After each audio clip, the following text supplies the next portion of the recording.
ಅದು 2001 ಡಿಸೆಂಬರ್ 13ರಂದು ಭಾರತದ ಪ್ರಜಾಪ್ರಭುತ್ವದ ಹೃದಯವಾಗಿರುವ ನವದೆಹಲಿಯ ಸಂಸತ್ ಭವನದ ಮೇಲೆ ಭೀಕರ ಉಗ್ರ ದಾಳಿ ನಡೆದು ಹೋಗಿತ್ತು. ಆ ದಾಳಿ ಭಾರತದ ಇತಿಹಾಸದಲ್ಲೇ ಅತ್ಯಂತ ಗಂಭೀರ ಉಗ್ರ ದಾಳಿಗಳಲ್ಲಿ ಒಂದಾಗಿತ್ತು. ಈ ಸಮಯದಲ್ಲಿ ದೇಶದ ಉಪ ಪ್ರಧಾನಮಂತ್ರಿ ಲಾಲಕೃಷ್ಣ ಅದ್ವಾನಿ ಹಾಗೂ ಹಲವಾರು ಸಚಿವರು ಮತ್ತು ಸಂಸದರು ಸಂಸತ್ತಿನಲ್ಲೇ ಉಪಸ್ಥಿತರಿದ್ದರು. 5 ಉಗ್ರರು ನಕಲಿ ಗುರುತಿನ ಚೀಟಿಗಳನ್ನ ಬಳಸಿ ಸಂಸತ್ ಆವರಣಕ್ಕೆ ನುಗ್ಗಿದ್ದರು.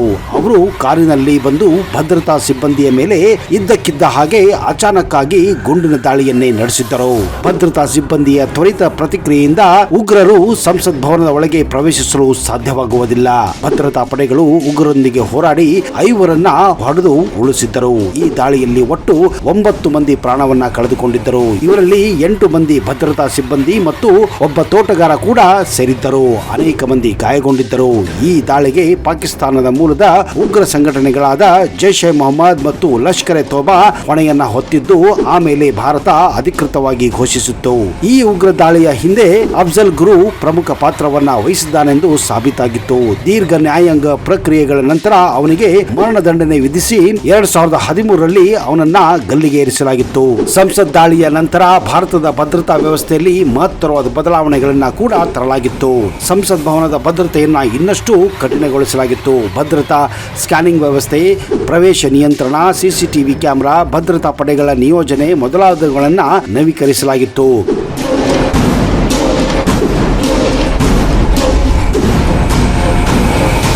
ಸ್ನೇಹಿತರೆ, ಸಂಸತ್ ಭವನವನ್ನ ಪ್ರಜಾಪ್ರಭುತ್ವದ ದೇವಸ್ಥಾನ ಎಂದು ಕರೆಯಲಾಗುತ್ತದೆ.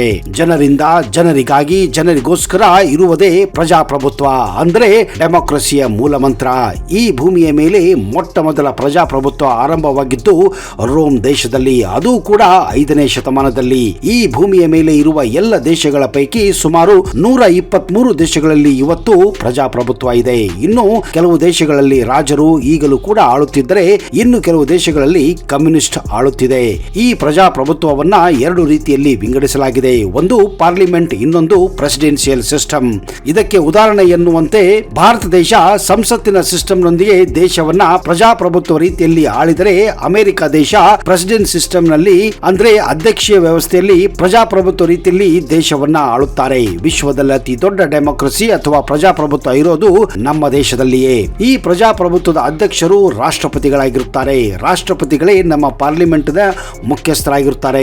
ಈ ಪಾರ್ಲಿಮೆಂಟ್ ಅನ್ನ ನಡೆಸೋಕೆ ಒಬ್ಬ ಸಶಕ್ತ ಮುಖಂಡ ಬೇಕಾಗುತ್ತದೆ. ಅವರನ್ನೇ ನಾವು ಪ್ರಧಾನಮಂತ್ರಿ ಅಂತ ಕರೆಯುತ್ತೇವೆ. ಬ್ರಿಟಿಷ್ ಆಳ್ವಿಕೆಯಲ್ಲಿ ಭಾರತದ ಶಾಸಕಾಂಗ ಶಾಖೆಯು ಇಂಪೀರಿಯಲ್ ಲೆಜಿಸ್ಲೇಟಿವ್ ಕೌನ್ಸಿಲ್ ಆಗಿತ್ತು. ಇದನ್ನ 1861ರಲ್ಲಿ ಭಾರತೀಯ ಕೌನ್ಸಿಲ್ ಕಾಯ್ದೆ 1861ರ ಮೂಲಕ ರಚಿಸಲಾಗಿತ್ತು. ಮತ್ತೆ 1947ರಲ್ಲಿ ಭಾರತ ಸ್ವಾತಂತ್ರ್ಯ ಪಡೆದಾಗ ಈ ವ್ಯವಸ್ಥೆಯನ್ನ ವಿಸರ್ಜನೆ ಮಾಡಲಾಗಿತ್ತು. ಭಾರತದ ಪಾರ್ಲಿಮೆಂಟ್ ಅನ್ನ 3 ಭಾಗಗಳಾಗಿ ವಿಂಗಡಿಸಲಾಗುತ್ತದೆ. 1ನೇದು ರಾಷ್ಟ್ರಪತಿಗಳು, 2ನೇದು ಲೋಕಸಭಾ ಹಾಗೂ 3ನೇದು ರಾಜ್ಯಸಭಾ.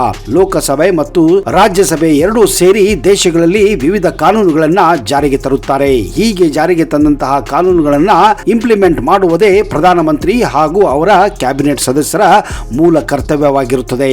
ಯಾವುದೇ ಒಂದು ಕಾನೂನನ್ನ ಜಾರಿಗೆ ತರಬೇಕೆಂದ್ರೆ ಆ ಕಾನೂನಿಗೆ ರಾಷ್ಟ್ರಪತಿಗಳ ಹಸ್ತಾಕ್ಷರ ಬೇಕೇ ಬೇಕು.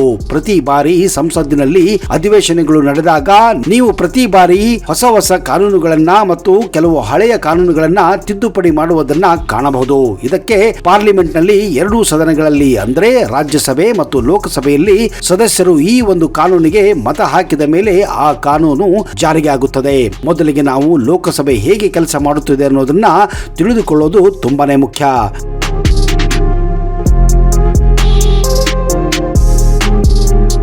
ಲೋಕಸಭೆಯನ್ನ ಜನರ ಸದನ ಅಂತ ಕರೆಯಲಾಗುತ್ತದೆ. ಇದಕ್ಕೆ ಮುಖ್ಯ ಕಾರಣ ಲೋಕಸಭೆ ಸದಸ್ಯರನ್ನ ನೇರವಾಗಿ ಭಾರತದ ನಾಗರಿಕರು ಚುನಾವಣೆಯ ಮೂಲಕ ಆರಿಸುತ್ತಾರೆ. ಅಂದ್ರೆ ಭಾರತದ ವಿವಿಧ ರಾಜ್ಯಗಳ ಜಿಲ್ಲೆಗಳಿಂದ ಅಥವಾ ಪ್ರದೇಶಗಳಿಂದ ಗೆದ್ದ ನಂತರ ಅವರು ಆ ಪ್ರದೇಶವನ್ನ ಅವರು ಸಂಸತ್ತಿನಲ್ಲಿ ರಿಪ್ರೆಸೆಂಟ್ ಮಾಡುತ್ತಾರೆ. ನಿಮಗೆಲ್ಲ ಗೊತ್ತಿರುವ ಹಾಗೆ ಒಬ್ಬ ಲೋಕಸಭಾ ಮೆಂಬರ್ ಆಗಬೇಕೆಂದ್ರೆ ಒಬ್ಬ ವ್ಯಕ್ತಿಯು ಭಾರತೀಯ ನಾಗರಿಕನಾಗಿರಬೇಕು ಮತ್ತು 25 ವರ್ಷ ಅಥವಾ ಅದಕ್ಕಿಂತ ಹೆಚ್ಚಿನ ವಯಸ್ಸಿನವರಾಗಿರಬೇಕು. ಕೇಂದ್ರ ಅಥವಾ ಅಥವಾ ರಾಜ್ಯ ಸರ್ಕಾರದಲ್ಲಿ ಯಾವುದೇ ಲಾಭದಾಯಕ ಹುದ್ದೆಯನ್ನ ಹೊಂದಿರಬಾರದು, ಮಾನಸಿಕವಾಗಿ ಸದೃಢನಾಗಿರಬೇಕು, ದಿವಾಳಿಯಾಗಿರಬಾರದು ಮತ್ತು ಯಾವುದೇ ಕ್ರಿಮಿನಲ್ ಶಿಕ್ಷೆಗೆ ಗುರಿಯಾಗಿರಬಾರದು. ಈ ಲೋಕಸಭಾ ಮೆಂಬರ್ಗೆ ಚುನಾವಣೆ ಗೆದ್ದ ನಂತರ 5 ವರ್ಷ ಕಾಲಾವಧಿ ಇರುತ್ತದೆ. ಭಾರತದ ಲೋಕಸಭೆ ಗರಿಷ್ಠವಾಗಿ 552 ಸದಸ್ಯರನ್ನ ಹೊಂದಿದೆ. ಸದ್ಯಕ್ಕೆ ಇದರಲ್ಲಿ ಕೇವಲ 545 ಸದಸ್ಯರನ್ನು ಹೊಂದಿದೆ ಹಾಗೂ 2 ಸದಸ್ಯರನ್ನ ನೇರವಾಗಿ ರಾಷ್ಟ್ರಪತಿಗಳೇ ಆಯ್ಕೆ ಮಾಡುತ್ತಾರೆ. ಲೋಕಸಭೆಯ ಈ ಒಂದು ಸಂಖ್ಯೆ ಆಯಾ ಪ್ರದೇಶದ ಜನಸಂಖ್ಯೆ ಮೇಲೆ ಆಧಾರವಾಗಿದೆ. ಜನಸಂಖ್ಯೆ ಹೆಚ್ಚಾದಾಗ ಈ ಸಂಖ್ಯೆ ಕೂಡ ಹೆಚ್ಚಾಗುತ್ತದೆ. ಪ್ರತಿ 20 ಅಥವಾ 25 ವರ್ಷಕ್ಕೊಮ್ಮೆ ಈ ಸಂಖ್ಯೆ ಬದಲಾಗುವುದು ಸಹಜವಾಗಿದೆ. ಹೆಚ್ಚಾಗಿ ಜನಗಣತಿಯ ಆಧಾರವಾಗಿ ಇಟ್ಟುಕೊಂಡು ಸಂಸತ್ತಿನ ನಂಬರ್ಸ್ ಕೂಡ ಚೇಂಜ್ ಆಗುತ್ತವೆ. ಹೌದು, ನಿಮಗೆಲ್ಲ ಗೊತ್ತಿರುವ ಹಾಗೆ ಜನಸಂಖ್ಯೆಯ ಆಧಾರದ ಮೇಲೆ ಸಂಸದರ ಸಂಖ್ಯೆ ಕೂಡ ಹೆಚ್ಚುತ್ತದೆ. ಉತ್ತರ ಪ್ರದೇಶದಲ್ಲಿ ಅತಿ ಹೆಚ್ಚು ಜನಸಂಖ್ಯೆ ಇರುವುದರಿಂದ ಅತಿ ಹೆಚ್ಚು ಸಂಸದರನ್ನ ಉತ್ತರ ಪ್ರದೇಶದಿಂದ ಆಯ್ಕೆ ಮಾಡಲಾಗುತ್ತದೆ. ಈ ಸಂಸದರು ಚುನಾಯಿತವಾದ ನಂತರ ಮೊದಲಿಗೆ ಮಾಡುವ ಕೆಲಸವೇ ಸಂಸತ್ತಿನಲ್ಲಿ ಸ್ಪೀಕರ್ ಆಯ್ಕೆ. ಜೊತೆಗೆ ಇನ್ನಿಬ್ಬರು ಸಹಾಯಕ ಸ್ಪೀಕರ್ಗಳು ಕೂಡ ಆಯ್ಕೆ ಮಾಡಲಾಗುತ್ತದೆ. ಹೆಚ್ಚಾಗಿ ಯಾವ ಪಕ್ಷಕ್ಕೆ ಬಲ ಇರುತ್ತದೆಯೋ ಆ ಪಕ್ಷದ ವ್ಯಕ್ತಿಯೇ ಹೆಚ್ಚಾಗಿ ಸ್ಪೀಕರ್ ಆಗುವ ಸಾಧ್ಯತೆಗಳು ಇರುತ್ತವೆ. ಸ್ಪೀಕರ್ ಲೋಕಸಭೆಯಲ್ಲಿ ನಡೆಯುವ ಸೆಷನ್ಸ್ ಗಳನ್ನ ಕಂಡಕ್ಟ್ ಮಾಡುತ್ತಾರೆ. ಭಾರತದ ಲೋಕಸಭೆಯ ಮುಖ್ಯಸ್ಥರಾಗಿ ಪ್ರಧಾನಮಂತ್ರಿಗಳು ಇರುತ್ತಾರೆ. ಲೋಕಸಭೆಯ ಅವಧಿ 5 ವರ್ಷ ಇರುತ್ತದೆ. ಆದರೆ ಕೆಲವೊಂದು ಸಂದರ್ಭಗಳಲ್ಲಿ ಈ ಲೋಕಸಭೆಯನ್ನ ಕಡಿಮೆ ಅವಧಿಗೆ ವಿಸರ್ಜನೆ ಮಾಡಬಹುದು. ಇದು ಕೇವಲ ರಾಷ್ಟ್ರಪತಿಗಳು ಹಾಗೂ ಪ್ರಧಾನಮಂತ್ರಿಗಳ ಮೇರೆಗೆ ಪಾರ್ಲಿಮೆಂಟ್ ಅನ್ನ ಡಿಸಾಲ್ವ್ ಮಾಡಬಹುದಾಗಿದೆ.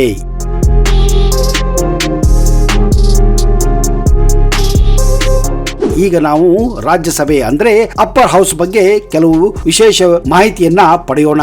ರಾಜ್ಯಸಭೆಯ ಸಂಸದರನ್ನ ಅಂದ್ರೆ ಮೆಂಬರ್ಸ್ ಗಳನ್ನ ನೇರವಾಗಿ ಜನರು ಆಯ್ಕೆ ಮಾಡುವುದಿಲ್ಲ. ಬದಲಾಗಿ ಇವರು ಆಯಾ ರಾಜ್ಯಗಳ ವಿಧಾನಸಭೆ ಸದಸ್ಯರು ತಮ್ಮ ರಾಜ್ಯದಿಂದ ರಾಜ್ಯಸಭೆಗೆ ಮೆಂಬರ್ಸ್ ಗಳನ್ನ ಆಯ್ಕೆ ಮಾಡುತ್ತಾರೆ. ಅಷ್ಟೇ ಅಲ್ಲದೆ ರಾಷ್ಟ್ರಪತಿಗಳು ರಾಜ್ಯಸಭೆಗೆ 12 ಜನ ಮೆಂಬರ್ಸ್ ಗಳನ್ನ ನಾಮಿನೇಟ್ ಕೂಡ ಮಾಡುತ್ತಾರೆ, ಅಂದ್ರೆ ನಾಮನಿರ್ದೇಶನ ಮಾಡುತ್ತಾರೆ. ರಾಷ್ಟ್ರಪತಿಗಳು ಈ 12 ಜನರನ್ನ ಅವರ ಕಾರ್ಯವೈಖರಿ, ಕೆಲವೊಂದು ಕ್ಷೇತ್ರಗಳಲ್ಲಿ ಆ ವ್ಯಕ್ತಿಗಳಿಗೆ ಇರುವಂತಹ ಜ್ಞಾನ, ಎಕ್ಸ್ಪೀರಿಯನ್ಸ್ ಆಧಾರವಾಗಿ ಇಟ್ಟುಕೊಂಡು ಅಂತವರನ್ನ ರಾಜ್ಯಸಭಾ ಮೆಂಬರ್ ಆಗಿ ಗುರುತಿಸಲಾಗುತ್ತದೆ. ನಿಮಗೆಲ್ಲ ಗೊತ್ತಿರುವ ಹಾಗೆ ಹಿಂದೆ ಸಚಿನ್ ತೆಂಡೂಲ್ಕರ್ ಕೂಡ ಒಬ್ಬ ರಾಜ್ಯಸಭಾ ಮೆಂಬರ್ ಆಗಿದ್ದರು. ಅದಕ್ಕೆ ಕಾರಣ ಅವರು ಕ್ರಿಕೆಟ್ ಜಗತ್ತಿಗೆ ಕೊಟ್ಟಂತಹ ಕಾಣಿಕೆ ಇದರಲ್ಲಿ ಪರಿಗಣಿಸಲಾಗಿತ್ತು. ರಾಜ್ಯಸಭೆಗೆ ಒಟ್ಟು 250 ಮೆಂಬರ್ಸ್ ಗಳ ಆಯ್ಕೆ ನಡೆಯುತ್ತದೆ. ಹೆಚ್ಚಾಗಿ ಕೆಲವೊಮ್ಮೆ ಲೋಕಸಭೆಯಲ್ಲಿ ಯಾರಾದರೂ ಸೋತಾಗ ಅವರು ಸಂಸತ್ತನ್ನ ಪ್ರವೇಶಿಸಲು ಈ ರಾಜ್ಯಸಭೆಯ ಮೂಲಕ ಎಂಟ್ರಿ ಕೊಡುತ್ತಾರೆ. ಹೀಗಾಗಿ ಇದನ್ನ ಹೆಚ್ಚಾಗಿ ಬ್ಯಾಕ್ ಡೋರ್ ಎಂಟ್ರಿ ಅಂತ ಕೂಡ ಕರೆಯುತ್ತಾರೆ. ಭಾರತದಲ್ಲಿ ಸುಬ್ರಹ್ಮಣ್ಯ ಸ್ವಾಮಿ ಇದಕ್ಕೆ ಒಂದು ಉದಾಹರಣೆಯಾಗಿದ್ದಾರೆ. ಅಷ್ಟೇ ಅಲ್ಲದೆ ಹಿಂದೆ ಮಾಜಿ ಪ್ರಧಾನಮಂತ್ರಿ ಆಗಿದ್ದ ಮನಮೋಹನ್ ಸಿಂಗ್ ಕೂಡ ಯಾವುದೇ ಚುನಾವಣೆಯಲ್ಲಿ ಗೆದ್ದು ಬಂದವರಲ್ಲ. ಅವರು ಕೂಡ ರಾಜ್ಯಸಭೆ ಮೂಲಕವೇ ಆಯ್ಕೆಯಾದವರು. ರಾಜ್ಯಸಭೆ ಅಥವಾ ಮೇಲ್ಮನೆಯು ವಿಸರ್ಜನೆಗೆ ಒಳಪಡದ ಶಾಶ್ವತ ಸಂಸ್ಥೆಯಾಗಿದೆ. ಪ್ರತಿ 2ನೇ ವರ್ಷಕ್ಕೆ 3/1 ಭಾಗದಷ್ಟು ಸದಸ್ಯರು ರಾಜ್ಯಸಭೆಯಲ್ಲಿ ನಿವೃತ್ತರಾಗುತ್ತಾರೆ ಮತ್ತು ಹೊಸದಾಗಿ ಚುನಾಯಿತರಾಗುವ ಸದಸ್ಯರಿಂದ ಬದಲಾಯಿಸಲ್ಪಡುತ್ತಾರೆ. ಪ್ರತಿಯೊಬ್ಬ ಸದಸ್ಯರನ್ನ 6 ವರ್ಷಗಳ ಅವಧಿಗೆ ಆಯ್ಕೆ ಮಾಡಲಾಗುತ್ತದೆ. ರಾಜ್ಯಸಭೆಯನ್ನ ಪಾರ್ಲಿಮೆಂಟ್ ನಲ್ಲಿ ಉಪರಾಷ್ಟ್ರಪತಿಗಳು ಮುನ್ನಡೆಸುತ್ತಾರೆ. ಅವರೇ ಇಲ್ಲಿ ಸ್ಪೀಕರ್ ಆಗಿಯೂ ಕೂಡ ಕೆಲಸವನ್ನ ಮಾಡುತ್ತಾರೆ. ರಾಜ್ಯಸಭಾ ಮೆಂಬರ್ ಆಗಲು ಕನಿಷ್ಠ ಪಕ್ಷ ಆ ವ್ಯಕ್ತಿಗೆ 30 ವರ್ಷಗಳು ಆಗಿರಬೇಕು. ರಾಜ್ಯಸಭೆಯನ್ನ ಪರ್ಮನೆಂಟ್ ಹೌಸ್ ಅಂತ ಕೂಡ ಕರೆಯಲಾಗುತ್ತದೆ. ಯಾಕಂದ್ರೆ ಯಾವುದೇ ಸಮಯದಲ್ಲಿ ರಾಜ್ಯಸಭೆಯನ್ನ ಡಿಸಾಲ್ವ್ ಮಾಡಲು ಅಥವಾ ವಿಸರ್ಜನೆ ಮಾಡಲು ಸಾಧ್ಯವೇ ಇಲ್ಲ.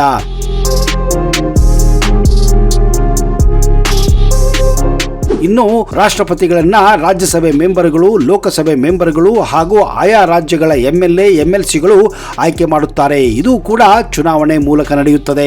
ಒಬ್ಬ ರಾಷ್ಟ್ರಪತಿ 5 ವರ್ಷಗಳ ಕಾಲ ಈ ಹುದ್ದೆಯನ್ನ ಅಲಂಕರಿಸಬಹುದಾಗಿದೆ. ರಾಷ್ಟ್ರಪತಿಗಳ ಮುಖ್ಯ ಕಾರ್ಯ ಲೋಕಸಭೆ ಮತ್ತು ರಾಜ್ಯಸಭೆಯಲ್ಲಿ ಪಾಸ್ ಮಾಡಿದಂತಹ ವಿಧೇಯಗಳನ್ನ, ಕಾನೂನನ್ನ ಪರಿಶೀಲನೆ ಮಾಡಿ ಅದಕ್ಕೆ ಸಹಿ ಹಾಕುವುದಾಗಿದೆ. ಕಾನೂನುಗಳನ್ನ ಜಾರಿಗೆ ತರುವುದು ಭಾರತ ಸಂವಿಧಾನ ಅಡಿಯಲ್ಲಿ ಕೇಂದ್ರ ಪಟ್ಟಿ ಮತ್ತು ಸಮಕಾಲೀನ ಪಟ್ಟಿಯಲ್ಲಿ ನಮೂದಿಸಲಾದ ವಿಷಯಗಳ ಮೇಲೆ ಕಾನೂನುಗಳನ್ನ ಮಾಡುವ ಅಧಿಕಾರ ಈ ಸಂಸತ್ತಿಗಿದೆ. ಮಸೂದೆಗಳನ್ನ 2 ಸದನದಲ್ಲಿ ಪರಿಚಯಿಸಲಾಗುತ್ತದೆ ಮತ್ತು ಅನುಮೋದನೆಯ ನಂತರ ರಾಷ್ಟ್ರಪತಿಗಳ ಒಪ್ಪಿಗೆಯನ್ನ ಪಡೆದು ನಂತರ ಅದು ಕಾನೂನಾಗುತ್ತದೆ. ಸಂಸತ್ತು ವಿಶೇಷ ಬಹುಮತ ಬೆಂಬಲದೊಂದಿಗೆ ಸಂವಿಧಾನ ತಿದ್ದುಪಡಿ ಮಾಡಬಹುದು. ಬದಲಾಗುತ್ತಿರುವ ಸಾಮಾಜಿಕ ಅವಶ್ಯಕತೆಗಳು ಮತ್ತು ಆಕಾಂಕ್ಷೆಗಳನ್ನ ಸರಿಹೊಂದಿಸಲು ಕೆಲವೊಂದು ಕಾನೂನಿನಲ್ಲಿ ಮಾರ್ಪಾಡು ಕೂಡ ಮಾಡಬಹುದಾಗಿದೆ. ಸಂಸತ್ತು ಕೇಂದ್ರ ಬಜೆಟ್ ಅಭಿವೃದ್ಧಿ ಮತ್ತು ಅನುಮೋದನೆಯನ್ನ ಮಾಡುವುದರಲ್ಲಿ ಪ್ರಮುಖ ಪಾತ್ರವನ್ನ ವಹಿಸುತ್ತದೆ. ಇದು ಆದಾಯ ಉತ್ಪಾದನೆ ಮತ್ತು ವೆಚ್ಚಕ್ಕಾಗಿ ಸರ್ಕಾರದ ಪ್ರಸ್ತಾವವನ್ನು ಎಚ್ಚರಿಕೆಯಿಂದ ಪರಿಶೀಲಿಸುತ್ತದೆ. ಅಗತ್ಯವಿದ್ದರೆ ಮಾರ್ಪಾಡುಗಳಿಗೆ ಸಲಹೆಯನ್ನು ನೀಡುತ್ತದೆ ಮತ್ತು ಅಂತಿಮವಾಗಿ ಅದಕ್ಕೆ ಅನುಗುಣವಾಗಿ ಹಣಕಾಸಿನ ಹಂಚಿಕೆಯನ್ನು ನೀಡುತ್ತದೆ ಅಥವಾ ತಡೆಹಿಡುತ್ತದೆ. ಇದನ್ನೇ ಕೇಂದ್ರದ ಬಜೆಟ್ ಎನ್ನುತ್ತಾರೆ. ಸಂಸತ್ತು ಆದಾಯ ತೆರಿಗೆ, ಕಸ್ಟಮ್ಸ್ ಮತ್ತು ಅಬಕಾರಿ ಸುಂಕಗಳು ಮತ್ತು ಸರಕು ಮತ್ತು ಸೇವಾ ತೆರಿಗೆ ಅಂದರೆ ಜಿಎಸ್ಟಿ ಸೇರಿದಂತೆ ತೆರಿಗೆಯನ್ನ ವಿಧಿಸುವ ಮತ್ತು ಸಂಗ್ರಹಿಸುವ ಅಧಿಕಾರವನ್ನ ಹೊಂದಿದೆ. ಸಂಸತ್ ಬಜೆಟ್ನ ಹಂಚಿಕೆಗಳು ಕುರಿತು ಚರ್ಚೆಗಳು ಮತ್ತು ಚರ್ಚೆಗಳ ಮೂಲಕ ಸರ್ಕಾರಿ ವೆಚ್ಚವನ್ನ ಪರಿಶೀಲಿಸುತ್ತದೆ, ಹೊಣೆಗಾರಿಕೆ ಮತ್ತು ಪಾರದರ್ಶಕತೆಯನ್ನ ಖಚಿತಪಡಿಸುತ್ತದೆ. ಸಂಸತ್ತಿನಲ್ಲಿ ಹೆಚ್ಚಾಗಿ 3 ಅಧಿವೇಶನಗಳು ನಡೆಯುತ್ತವೆ. ಒಂದನೆಯದು ಬಜೆಟ್ ಅಧಿವೇಶನ, ಎರಡನೆಯದು ಮಳೆಗಾಲಿನ ಅಧಿವೇಶನ. ಇದು ಹೆಚ್ಚಾಗಿ ಜುಲೈ ಮತ್ತು ಆಗಸ್ಟ್ ತಿಂಗಳ ನಡುವೆ ನಡೆಯುತ್ತದೆ. ಈ ಸಮಯದಲ್ಲಿ ಮಳೆಗಾಲ ಆರಂಭವಾಗುವುದರಿಂದ ಇದಕ್ಕೆ ಮಳೆಗಾಲದ ಅಧಿವೇಶನ ಅಂತಾನೆ ಕರೆಯುತ್ತಾರೆ. ಎರಡನೆಯದು ಚಳಿಗಾಲದ ಅಧಿವೇಶನ. ನವೆಂಬರ್ ಮತ್ತು ಡಿಸೆಂಬರ್ ನಡುವೆ ನಡೆಯುವ ಚಳಿಗಾಲದ ಅಧಿವೇಶನವು ಕ್ಯಾಲೆಂಡರ್ ವರ್ಷದ ಕೊನೆಯ ಸಂಸತ್ತಿನ ಅಧಿವೇಶನವಾಗಿದೆ. ಸರ್ಕಾರದ ನೀತಿಗಳು ಮತ್ತು ಉಪಕ್ರಮಗಳ ಸಮಗ್ರ ವಿಮರ್ಶೆಯನ್ನು ಖಚಿತಪಡಿಸಿಕೊಳ್ಳುವುದು ಇದರ ಮುಖ್ಯ ಉದ್ದೇಶವಾಗಿರುತ್ತದೆ. ನಿಯಮಿತ ಅಧಿವೇಶನಗಳ ಜೊತೆಗೆ ಭಾರತೀಯ ಸಂಸತ್ತು ತುರ್ತು ವಿಶೇಷಗಳು ಅಥವಾ ತಕ್ಷಣದ ಗಮನ ಅಗತ್ಯವಿರುವ ಬಿಕ್ಕಟ್ಟನ್ನು ಬಗೆಹರಿಸಲು ವಿಶೇಷ ಅಧಿವೇಶನಗಳನ್ನು ಕೂಡ ನಡೆಸಬಹುದಾದಂತಹ ಅಧಿಕಾರವನ್ನ ಕೂಡ ಹೊಂದಿದೆ.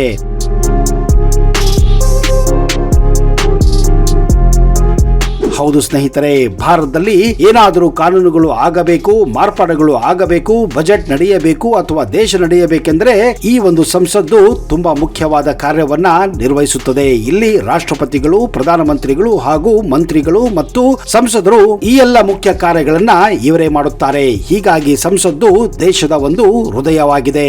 ನಿಮಗೇನಾದ್ರೂ ಅವಕಾಶ ಸಿಕ್ಕರೆ ನವದೆಹಲಿಯ ಹೋದಾಗ ಸಂಸತ್ತನ್ನ ತಪ್ಪದೆ ಭೇಟಿ ಕೊಡಿ. ನಿಮಗೇನಾದ್ರೂ ಸಂಸತ್ತಿನ ಅನುಭವ ಹಾಗೂ ಅನಿಸಿಕೆಗಳು ಇದ್ದರೆ ದಯವಿಟ್ಟು ಕಮೆಂಟ್ ಬಾಕ್ಸ್ ಅಲ್ಲಿ ಹಾಕಿ.